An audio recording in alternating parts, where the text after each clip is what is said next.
గుంటూరు జిల్లా తెనాలి ప్రగడకోటయ్య నగర్లో మంత్రి నాదెండ్ల మూడో విడత ఉచిత గ్యాస్ సిలిండర్ల పంపిణీ కార్యక్రమం నిర్వహించారు. దీపం 2 పథకం కింద లబ్ధిదారులకు సిలిండర్లను అందజేశారు.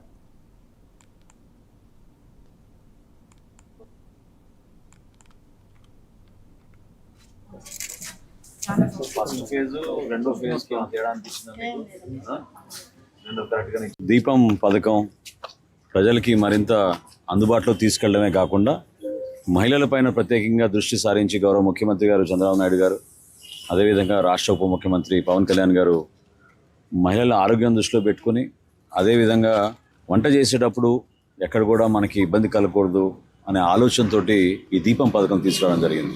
గత సంవత్సరం దీపావళి రోజు ప్రారంభించిన ఈ పథకం ఇప్పటివరకు 3 విడతలు రాష్ట్ర వ్యాప్తంగా తీసుకెళ్లగలిగాం. ఇది 3వ విడత ప్రస్తుతం నవంబర్ 31వ తారీఖు వరకు.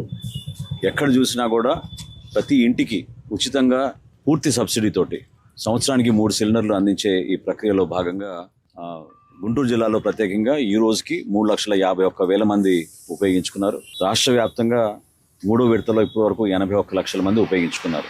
2 విడతల్లో కలిపి మేము రాష్ట్ర వ్యాప్తంగా చేసిన ఈ కార్యక్రమంలో 2,42,00,000 గ్యాస్ సిలిండర్లు ఉచితంగా పంపిణీ చేయడం జరిగింది. దాదాపు 1,04,00,000 లబ్ధిదారులకి, మహిళా లబ్ధిదారులకి ఈ కార్యక్రమం వర్తించాం. చాలా మందికి తెలియక పాపం డబ్బులు పడలేదు, 2వ విడతదో 3వ విడతదో అనే అనుమానం వ్యక్తపరుస్తూ ఉన్నారు. ఇప్పుడు కూడా మహిళలు ఈరోజు జగన్పాలెంలో మేము అందిస్తున్నప్పుడు వాళ్ళు ఆ భావన